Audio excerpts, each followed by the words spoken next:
Hello, my name is Dr. Natasha Sterbo, and I'm assistant professor at the Department of Microbiology and Immunology at University of Miami. And today I'm going to talk about immune responses and the vaccine development against COVID-19. My lab has been involved in COVID-19 research here at the University of Miami since the very beginning of the COVID-19 pandemic. And I'm very proud to say that in the last 6 months, we have developed the COVID-19 vaccine. And I'm very excited to share our latest findings here with you today. So on this slide, you can see our medical campus at University of Miami, where my colleagues, cutting edge researchers and clinicians are working around the clock to stop COVID-19 pandemic. As I've already said, I'm doing research at a medical school at the Department of Microbiology and Immunology, and I'm a basic researcher. So I am working in a laboratory and not like this one, but rather my lab looks like the photos are showing on the right side. And so what are we doing? So what do we do at the Department of Microbiology and Immunology? We study microbes and immune system. Just to remind everybody that microbiology study microscopic organisms, and immunology is a branch of the biology that covers the study of all aspects of the immune system in all organisms. So basically, we are trying to understand how superheroes, how our immune system is taking care of the villains, of the germs or pathogens. So when it comes to the germs, you can see that they are coming in many different colors and shapes. And of course, scientifically, we are talking about different types of pathogens, such as bacteria, viruses, protozoa, amoeba, fungus, and helminths. There are a lot of bad guys and good guys. And we can study these microorganisms by using different tools, using the light microscopes, and as shown here, to look at their different morphology, for example, when it comes to the bacteria. Or we can use more sophisticated tools such as electron microscope to study viruses, which are much smaller microorganisms than a bacteria. And particularly today, we're going to focus on one particular virus that all of us heard about it first time by the end of the last year in 2019, and that it's SARS-CoV-2, or severe acute respiratory syndrome coronavirus, that causes a COVID-19, which is a disease caused by SARS-CoV-2 and stands for coronavirus disease 19 or 2019, the year when it was first identified. So what do we know about SARS-CoV-2? It is the latest member, as shown in this cartoon, of coronavirus family. So this viral royalty got its name after particular appearance of the crown, which or corona, which in Latin language means crown, when the virus is examined with electron microscope. So have we met this viral royalty before? And the answer is yes. Most of us, so these viruses, these coronaviruses, cause a common cold and upper respiratory tract infections, which all of us had more than several times in our lifetime. So we all experienced coughing symptoms, sneezing, runny nose, a little bit of a fever. So really not a big deal. But some of the members of the corona family viruses, such as SARS-CoV-1, MERS, SARS-CoV-2 viruses, are causing a much more severe disease, lower respiratory tract infections, so infection of our lungs, as well with the multi-organ damage. And unfortunately, there is more than 1 million people worldwide that already died from COVID-19. So why is SARS-CoV-2 more dangerous than any other coronavirus family member? So first of all, this is a brand new respiratory virus, or as we also say, novel virus, that we never saw this virus before. It never existed before.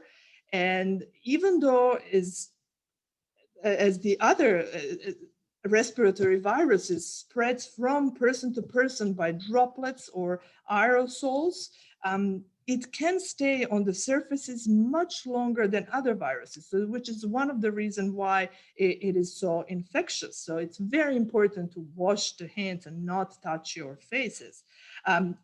Then in addition, this virus hijacks cells' proteins to replicate inside of the cell, and it's very efficient in doing it.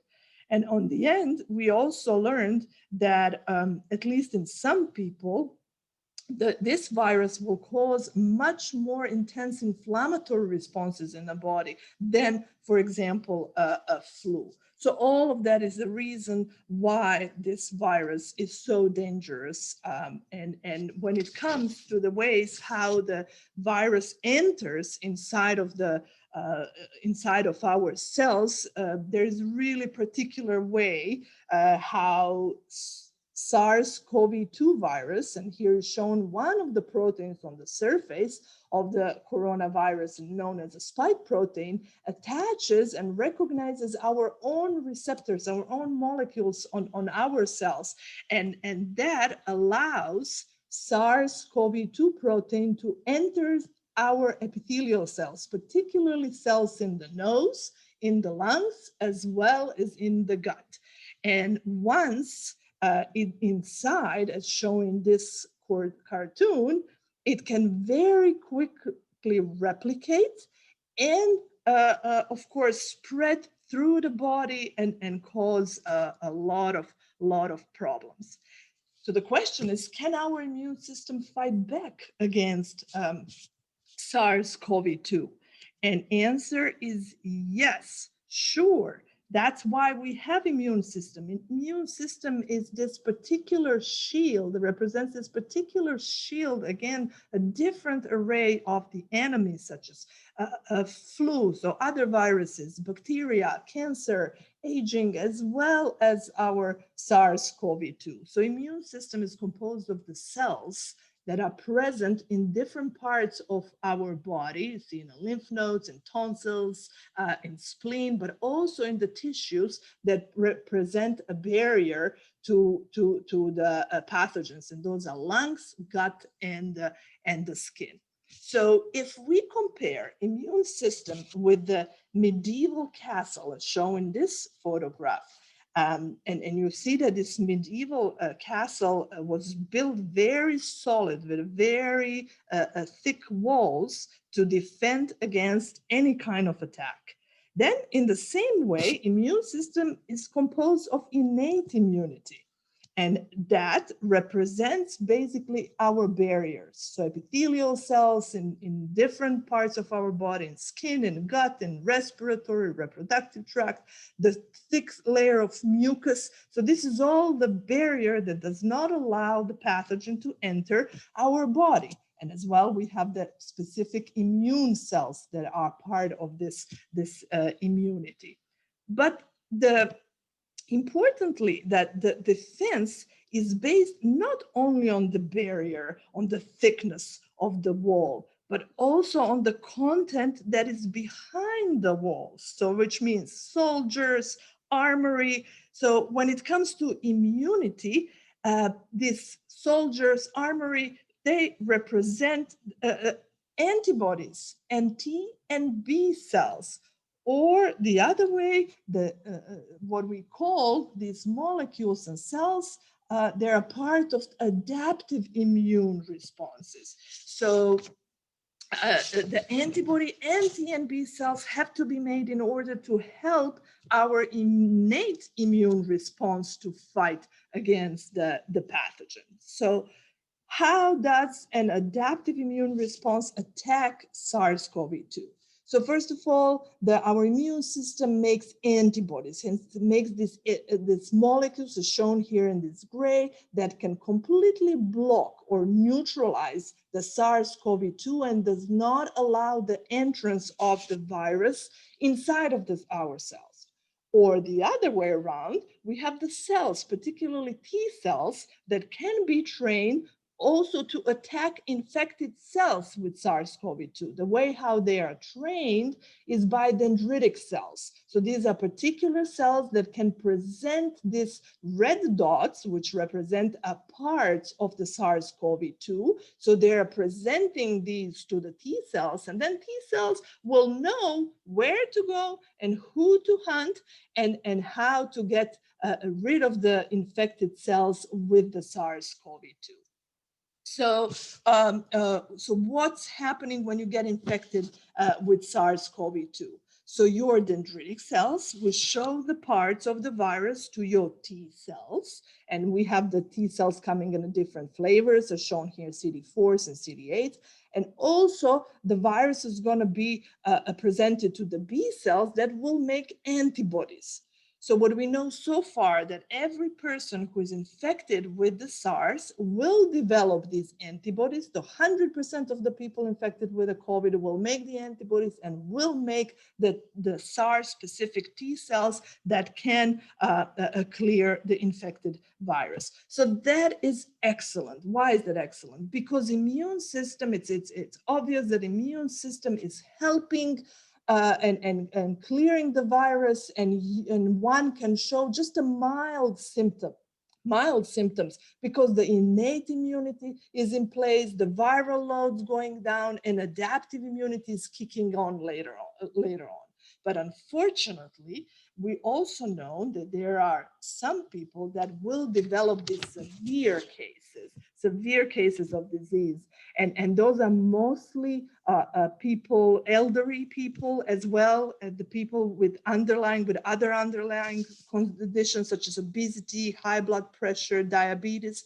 So what happens there, it seems, so if you pay attention to this first red box, that the innate immune responses kick in late. So look at the blue line representing innate immunity. There is no response, innate immunity responses early on after the exposure.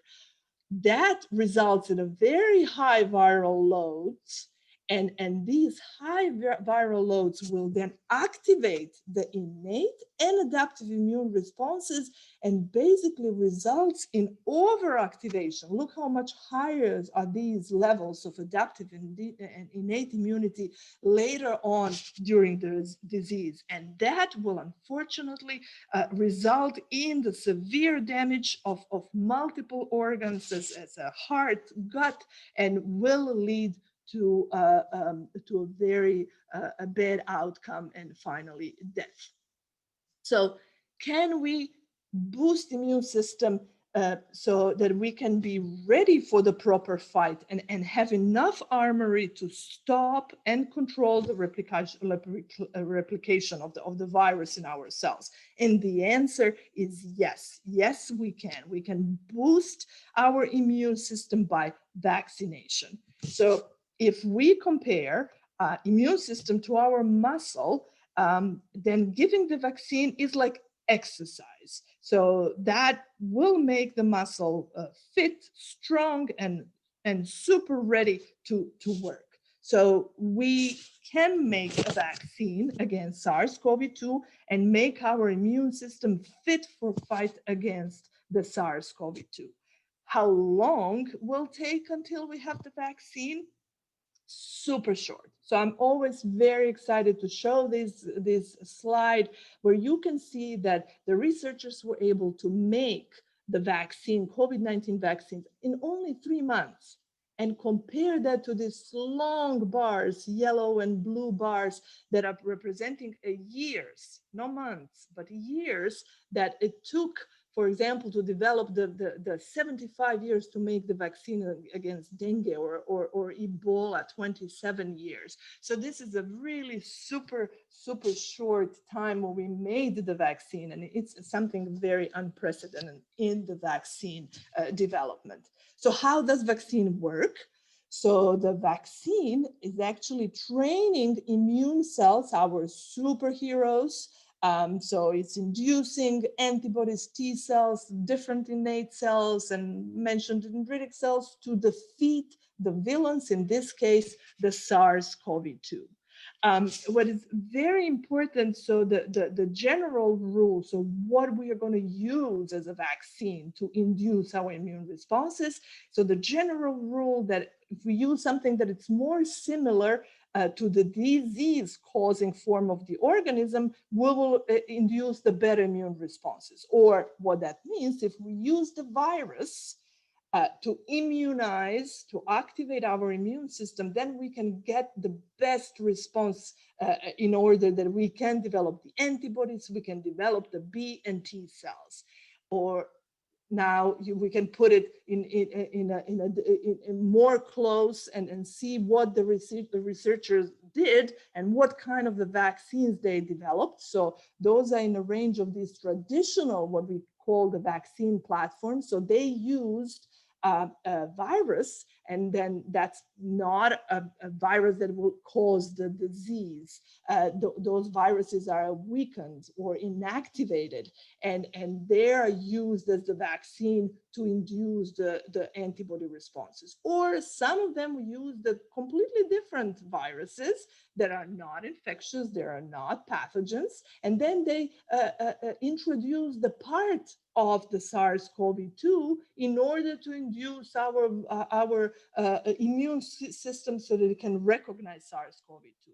And that's also then the principle that we don't need to use the viruses as our vaccine, but we can use just the parts of the COVID, of SARS-2, as a protein that we know that will induce immune response, or even not just the proteins, but the nucleic acid, DNA, RNA that will then translate in our body, make the protein, and that will induce immune response, induce the antibodies, induce the T and B cells. So here's an array of the different vaccines that are out there. They are being made by different laboratories, and it's actually to this day, there's more than 200 different vaccines that have been produced. And I'm very, very happy and pleased to represent and to talk about our vaccine and our vaccine development efforts in making the cell-based protein vaccine. What is really different about this vaccine is that we're using the cells that are then producing the parts of the SARS-CoV-2 that is inducing innate and the adaptive T cell responses. So we do not have vaccines that contain the virus, so it's not infectious. But importantly, it very closely mimics a native viral infection leading to the T cell responses. So I'm very pleased that I'm able to share with you today an ordinary, normal day in my lab, where we can, as you can see, look our vaccine cells under the microscopes. You can see them here very nicely, and we can stain them and see our protein, SARS-CoV-2 protein expressed by these vaccine cells. And then we are able to produce and to culture these vaccine cells in the lab, and we're using the incubators with 37 degrees of Celsius to grow these cells. And then very importantly, we have to prove that our vaccines are producing proteins that will induce immune responses. Here you can see that we are testing the proteins by the assay called Western blot, so that we are loading these proteins in these gels, and then we can see the different size of them and know which proteins are present in our cells. So this is all work of my happy campers and my lab members that are really been crucial for developing this vaccine, and they are absolutely the silent COVID-19 warriors. So in summary, yes, we can make the vaccine to induce adaptive immune responses that are specific for SARS-CoV-2 and that can clear the infection with the SARS-CoV-2. But we have to be 100% sure that what we are making is safe and there is no cutting corners. And this is why we're still waiting for the final product, because we want to make sure that the vaccine is safe. So until then, please wear a mask, because that's something that it's very important in the protection against SARS-CoV. And on the end, I want to thank everybody that contributed to this research and work in my laboratory, of course, University of Miami, and particularly our heroes, and those are the funding agency that over the years helped and fund our research. And of course, I'm thanking all of you. Please be safe. We got this. Thank you.